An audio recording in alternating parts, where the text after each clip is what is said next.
Nah, jadi setelah belajar agama, belajar Islam lebih dalam lagi nih, apa sih perubahan pertama kali yang Mas Roni rasain? Kalau dari perubahan mungkin dari kebiasaan.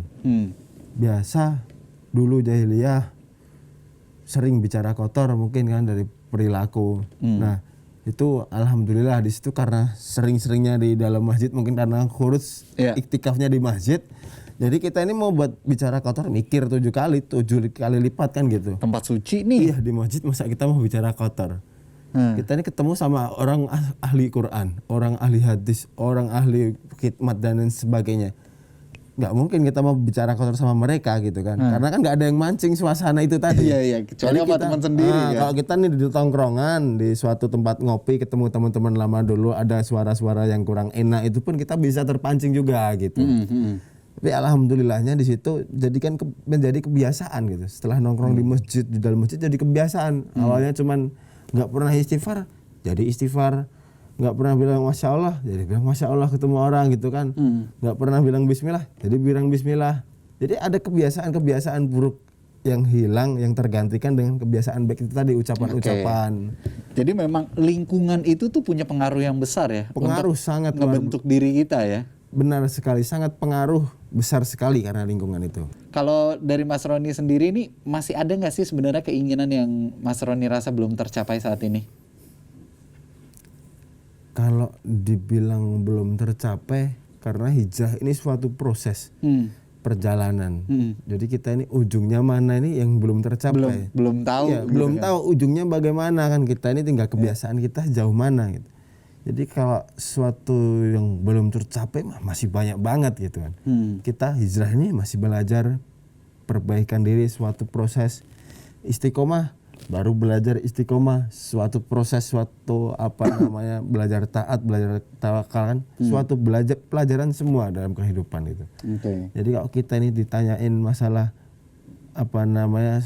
suatu hal mana yang belum tercapai, masih banyak sekali karena hakikatnya kita belajar ini karena kita masih banyak kekurangan gitu. Kalau orang yang nggak mau belajar berarti udah maksimal gitu, ilmunya udah banyak, nggak mau belajar, nggak mau silaturahmi, nggak mau ngaji ya, udah sus. Dan apa yang mereka lakukan sendiri, nggak mau berjamaah, itu udah ilmunya mungkin udah banyak gitu daripada kita orang masih mau tanya jawab seperti ini kan gitu, masih ada rasa kurangnya dalam hati kita untuk belajar amal agama ini kan gitu. Nah sekarang setelah melakukan perubahan dalam diri, hijrah gitu kan, Ibu gimana? Seneng banget dong?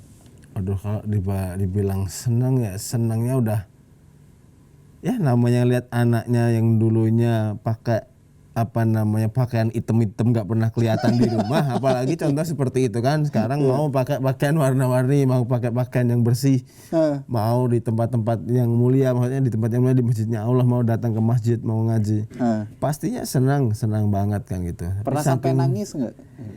Iya, kalau nangis pasti awal-awal ketemu dulu sampai nangis gitu kan, datang Bu minta maaf, udah sampai udah nggak bakal ngulangin lagi ya gini, bla bla bla bla. Akhirnya juga Roni sibukkan diri dengan kesibukan hal baik, maksudnya buat ngaji lah, buat kedatang ke majelis lah, buat silaturahmi, banyakin di situ aja, jadi sampai jarang di rumah gitu. Nah sekarang akhirnya Mas Roni kan terkenal sebagai pendakwah bertato, punya nama di masyarakat gitu kan ya, bahkan anak-anak manggil aja Om Tato ya. Itu anak-anak kecil tuh ya Om Tato gitu. Om Tato. Nah sekarang dikenal sama banyak orang nih, gimana? Apa perasaan nih? Ya kalau perasaan dibilang orang banyak yang kenal, ya masih biasa aja gitu kan. Jadi nggak ada perbedaan setelah duduk di tempat seperti ini, berdiri di depan orang banyak, ataupun itu berdiri di jalanan umum sekalipun, datang ketemu anak-anak ketemu di jalan, masih sama saja gitu. Jadi nggak ada namanya batasan-batasan buat diri Roni ini, nggak ada. Jangan sampailah menjadikan setelah sering diundang jadi batasan kepada teman-teman yang masih ada di sana gitu, jadi batasan. Itu pun santai aja. Iya, bikin slow walls aja gitu. Mau jalan-jalan gitu aja di jalan, mau ngopi di pinggir jalan, ngopi aja pinggir jalan gitu, nongkrong aja slow gitu. Berarti sekarang pakaian tiap hari begini terus nih, keluar rumah tuh begini terus. Iya, alhamdulillah seperti ini.